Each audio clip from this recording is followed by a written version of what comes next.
Olá, sejam bem-vindos.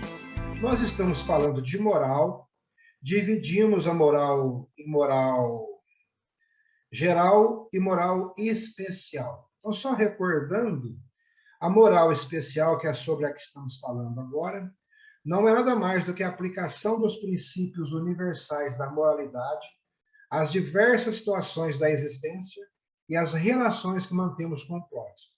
Daí as duas partes da moral especial. Aqui trata dos direitos e deveres dos indivíduos como pessoas privadas, e aqui trata dos direitos e deveres do homem como ser social. Então é interessante ter bem claro isso para a gente poder entender bem. Então hoje vamos falar da vida política. Começaremos dando uma pequena noção de poder civil. O poder civil é o poder moral e independente na função de ordenar os atos dos indivíduos para o bem comum da sociedade.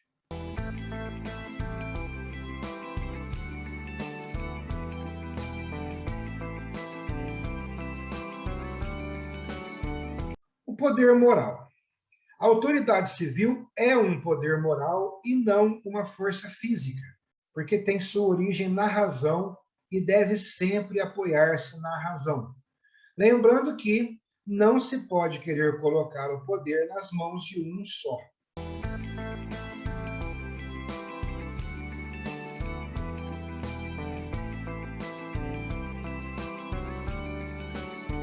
E o poder independente na sua função. Então, não deve estar submetido a nenhum poder do mesmo gênero, mas este poder pode estar submetido e, de fato, sempre está submetido a um poder superior. Então, deve sempre obedecer à lei moral e, na medida exata, à autoridade especificamente moral.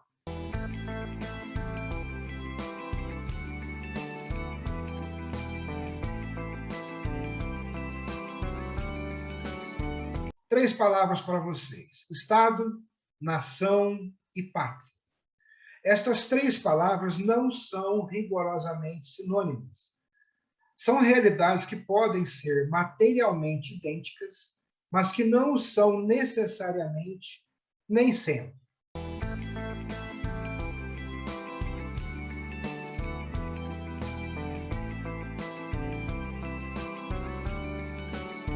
Então, inicialmente, vamos falar sobre o Estado.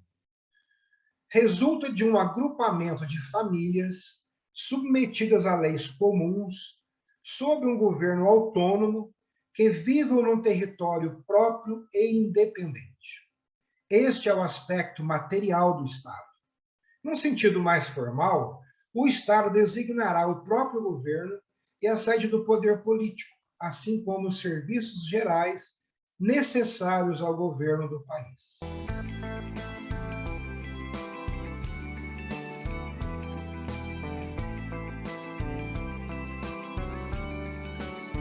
E a nação?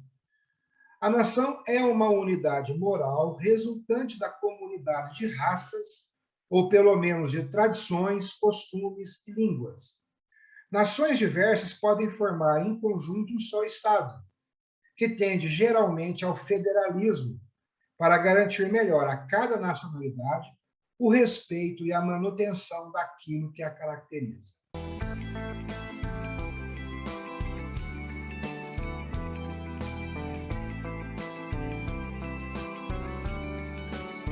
E a pátria? Etimologicamente, terra paterna, terra onde dormem os mortos. É a nação considerada como uma grande família, que se enraiza na distância das idades passadas e se prolonga para o futuro, e cujos membros estão ligados entre si por laços especiais de afeto mútuo e solidariedade.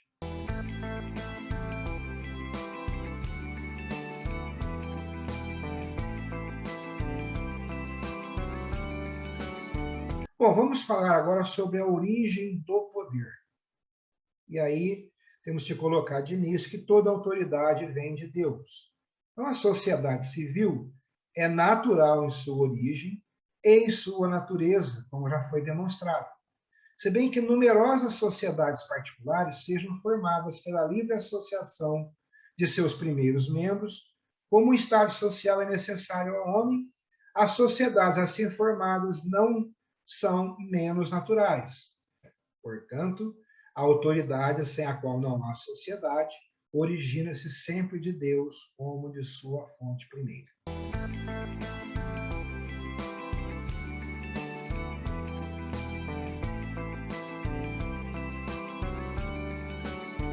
Temos funções essenciais do poder civil.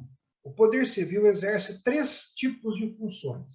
O poder legislativo estabelece leis, o poder executivo ordena e dirige a sua execução, e o poder judiciário julga os diversos delitos.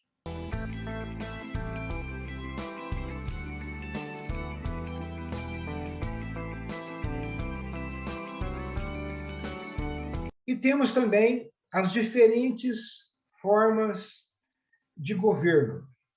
Quais são as formas tipos de governo?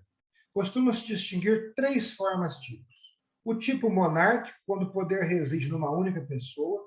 O tipo aristocrático, quando a autoridade é exercida em comum por várias pessoas. E o tipo democrático, quando o poder é exercido pelo próprio povo, seja direta, seja indiretamente, por intermédio de seus representantes.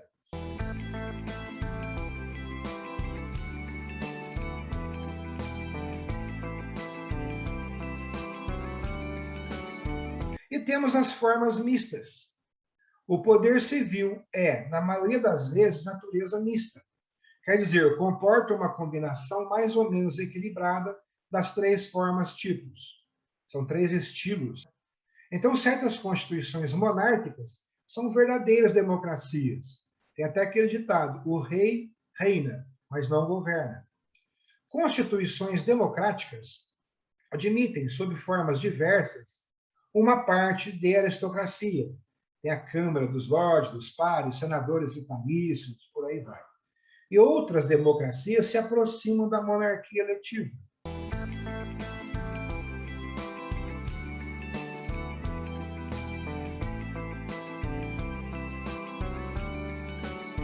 Então, eu vou deixar aqui para vocês um quadro da hierarquia do governo brasileiro de hoje, para vocês conhecerem melhor e pensarem sobre o assunto.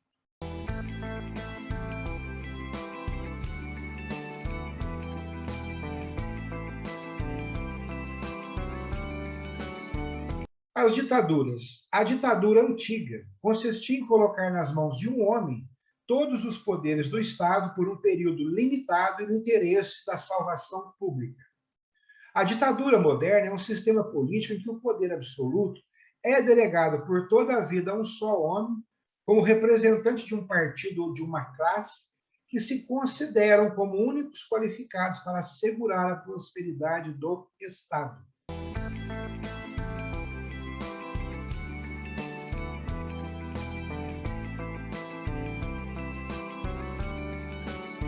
A maior parte dessas ditaduras tendem ao totalitarismo.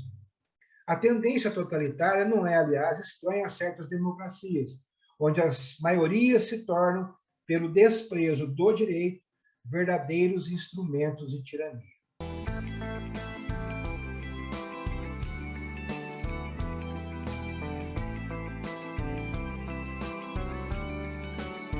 Então, torna-se necessário fazer aqui um adendo. Vamos colocar o direito como poder moral. Estou falando do direito agora. Então, desde o seu nascimento, o direito é, em essência, um poder moral repleto de juízos de valor que conduziria o homem ao seu fim natural, que é o bem. O jurista romano Paulo afirmava que os preceitos do direito são viver honestamente, não lesar terceiros e dar a cada um o que é seu. Estes preceitos são também morais e estão em comunhão com a experiência jurídica.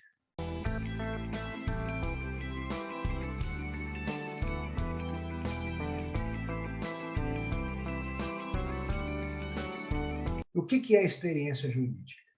Experiência jurídica, sintetizava Miguel Reale, seria uma ordenação normativa de fatos segundo valores. Este poder moral, então, embute valores que repercutem na ordem jurídica. Durante séculos, o Ocidente cristão obedeceu a esse tipo de normatividade. A indissolubilidade matrimonial como valor incontestável, por exemplo, surgida na religião, era um poder moral numa ordem jurídica inatacável, só passando a ser questionada após o processo e martírio de São Tomás More. Aqui, então, está explicado, em parte, o surgimento da Igreja Anglicana.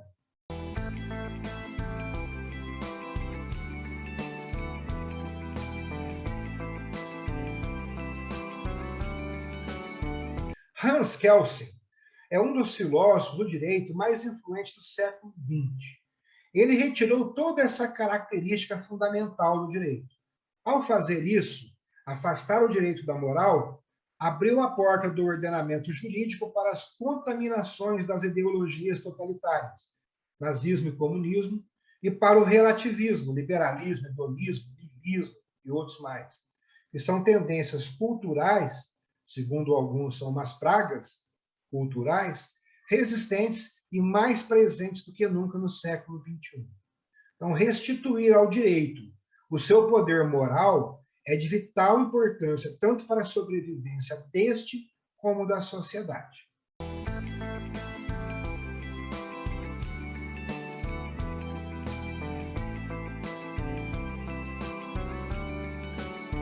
E aí vocês vão falar, mas qual que era a teoria de Kelsen? A teoria de Kelsen vincula-se ao movimento positivista e procura tratar o direito e a justiça como esferas totalmente antagônicas e independentes uma da outra. Então, dessa forma, o objetivo de Kelsen era construir uma ciência jurídica pura, isto é, livre da axiologia e outras ciências sociais.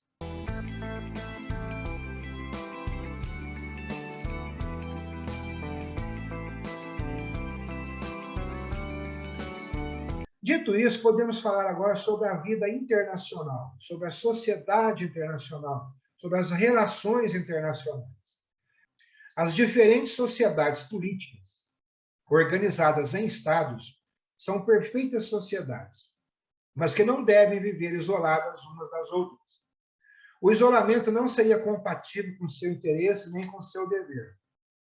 A gente sabe que o Japão, por exemplo, era um país fechado, depois que se abriu os portos.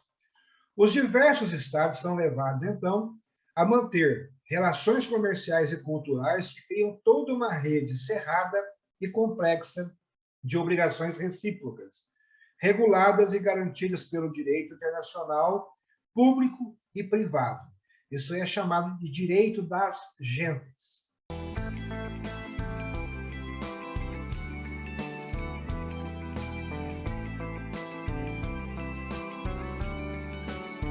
Além disso, a autonomia dos estados não é absoluta, ao contrário do que pretendem as concepções nacionalistas do Estado. Os estados se acham, primeiramente, submetidos como tais à moral internacional que impõe o respeito de sua independência mútua, a observância dos tratados e garante, ao mesmo tempo, para os estados que seriam objeto de agressão injusta, o direito de serem protegidos, ajudados e defendidos pelos outros estados igualmente interessados em manter a justiça entre as nações.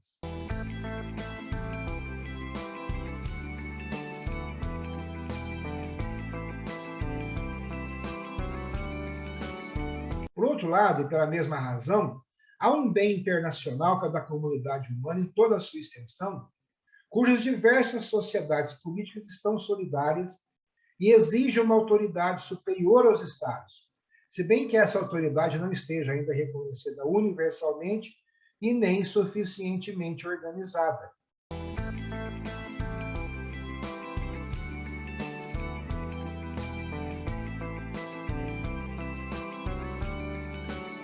Então vamos falar da Organização Internacional.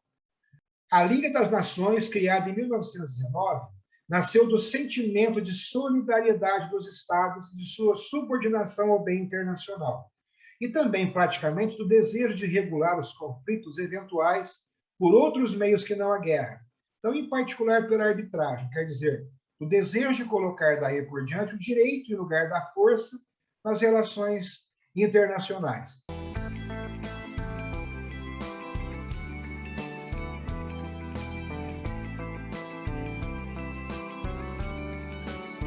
Então, a ideia da Liga das Nações estava, portanto, conforme às exigências da moral internacional, mas não pôde ter completa eficácia por não haver incluído na Organização de Genebra o conjunto dos grandes estados, e, sobretudo, por não ter podido dispor de uma força capaz de fazer executar as suas decisões.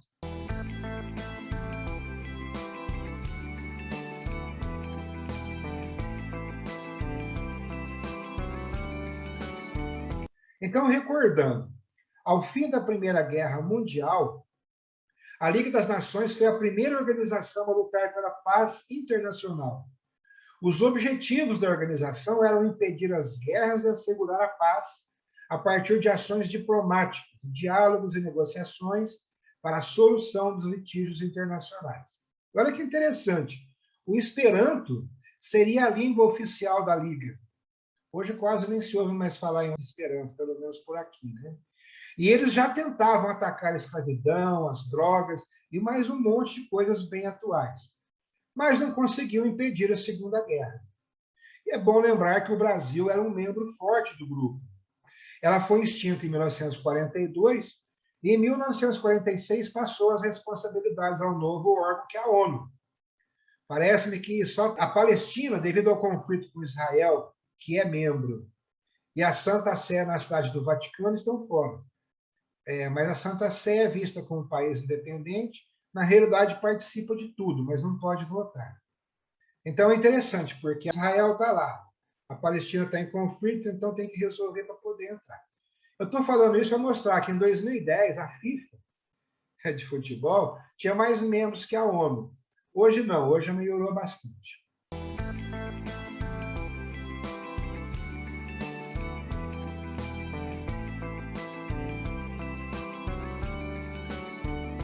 E como é que fica o futuro nessa visão? Então, apesar dos grandes conflitos que o mundo já conheceu, nada impede que se olhe o futuro com a confiança que se almeja, que se procure o processo eficaz de substituir o reino da força pelo reino do direito. Então, levando em conta as múltiplas tentativas de organização internacional do passado, o Papa Pio XII, olha bem, muitas pessoas não sabem disso, o Papa Pio XII propôs ao mundo, na véspera de Natal de 1939, 7 princípios que definem as condições pelas quais se poderia restabelecer e manter a paz no mundo. Quais são estes princípios?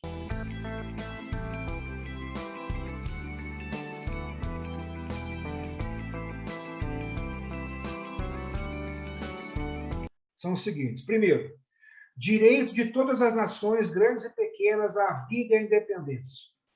Segundo, redução dos armamentos e precauções contra os abusos da força material. Terceiro, reconstituição das instituições internacionais, levando em conta as experiências que revelaram lacunas ou insucesso.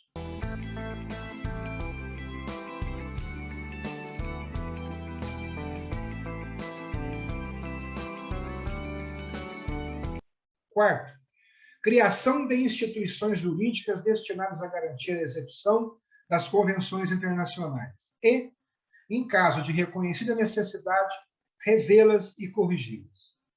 Tomar em consideração as necessidades efetivas e justos anseios dos povos, assim como das minorias étnicas.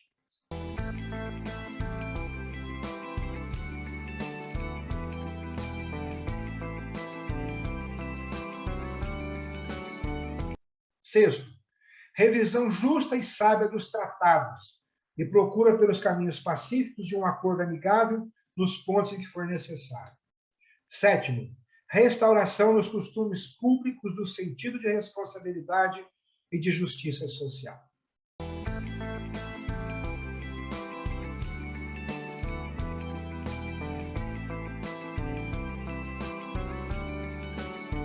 E aí vamos falar sobre a colonização, porque nós temos muitos países passando por isso, inclusive o nosso ainda, né? Vamos falar da legitimidade da colonização.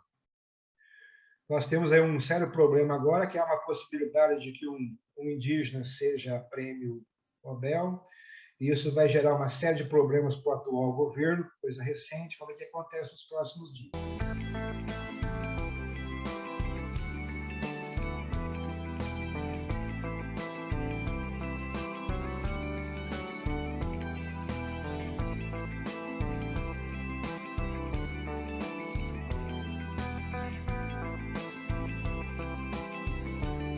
tem a ver com a colonização.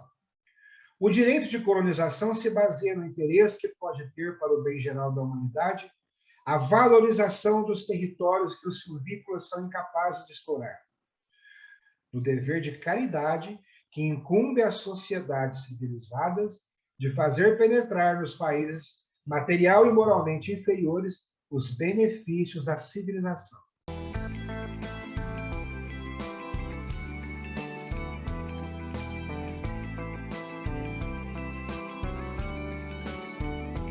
E quais são as condições morais da colonização? Para que a colonização seja justa, o país colonizador deve respeitar os direitos materiais e morais do povo colonizado, evitando ao máximo recorrer no ato de colonização a meios violentos e bárbaros. Deve abster-se, portanto, de explorar para seu lucro exclusivo os recursos do país e transformar em escravos, pela prática do trabalho forçado, os nativos colonizados.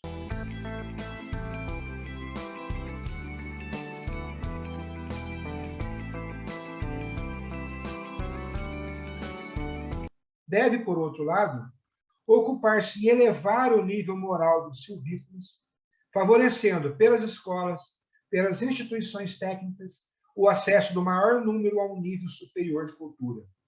Deve, finalmente, conceder ao povo colonizado, desde que seja possível, uma parte da administração e no governo do seu próprio país, com o propósito de prepará-lo para a emancipação e a autonomia, quando o exercício de uma tutela econômica e política se tornar inútil.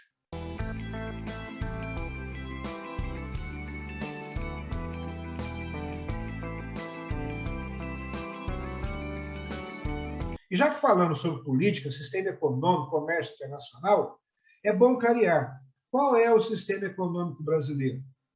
O que se aceita oficialmente hoje é que o país adota uma forma de capitalismo de Estado. Só que olha interessante, recentemente, entre 180 países com mais liberdade econômica, pela Heritage Foundation, o Brasil foi considerado de número 153, ou seja, liberdade nenhuma. Outro estudo, recente também, apontou o Brasil como o segundo país mais fechado do mundo para o comércio internacional. Coisas para se pensar.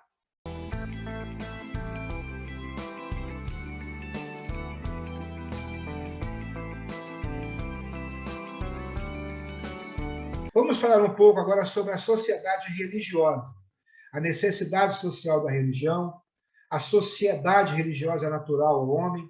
Então, o homem tem deveres para com Deus, que são os seus primeiros deveres e que ele não poderá cumprir, senão como membro de uma sociedade religiosa. Então, esta tem por objeto o culto exterior, a oração pública, assim como a perfeição moral dos homens e, por fim, sua salvação eterna.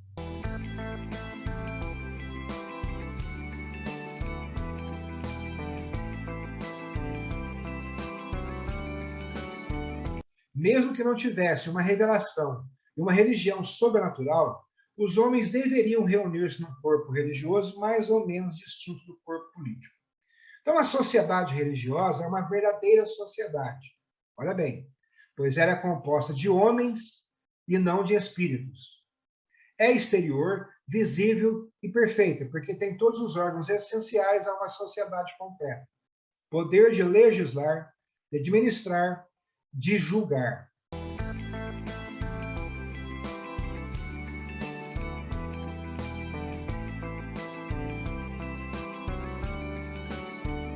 E temos que falar da independência do poder religioso. Essa independência decorre da própria natureza do poder religioso. Pelo seu próprio fim, ele é superior a todos os poderes civis. Não pode, de maneira alguma, depender deles, e são eles que, nos limites que vamos apontar, dele dependem. Por consequência, a sociedade religiosa pode, com toda a independência, ensinar, instituir ordens e congregações, possuir bens temporais necessários ao exercício do culto e de suas outras funções sociais.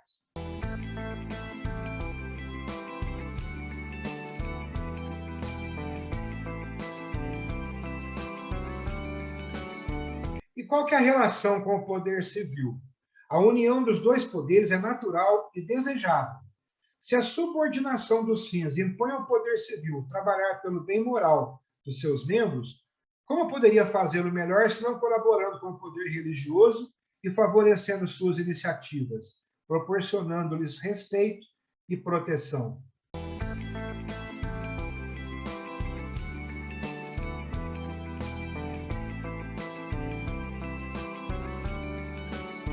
O poder civil está indiretamente subordinado ao poder religioso, e, de fato, o fim temporal da atividade humana está subordinado ao fim espiritual da felicidade na outra vida. Então, para ajudar o homem a atingir cada um de seus fins, foram instituídas duas sociedades distintas, a sociedade civil e a sociedade religiosa. Mas a própria ordem dos fins e sua subordinação essencial determina uma ordem de dependência entre as duas sociedades, encarregadas de velar pela felicidade do homem.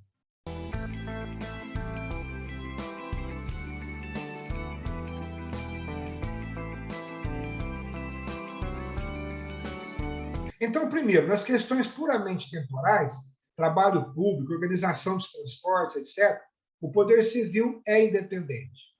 Nas questões puramente espirituais, o poder civil não deve intervir e o poder religioso governa com absoluta soberania.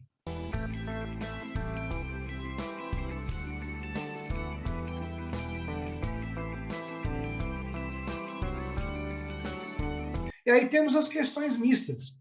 Legislação familiar, organização do trabalho, vários outros, que põem em jogo interesses, a um tempo, espirituais e temporais, o poder civil acha-se indiretamente dependente do poder religioso, enquanto as providências temporais que tomar tiverem repercussões morais e espirituais.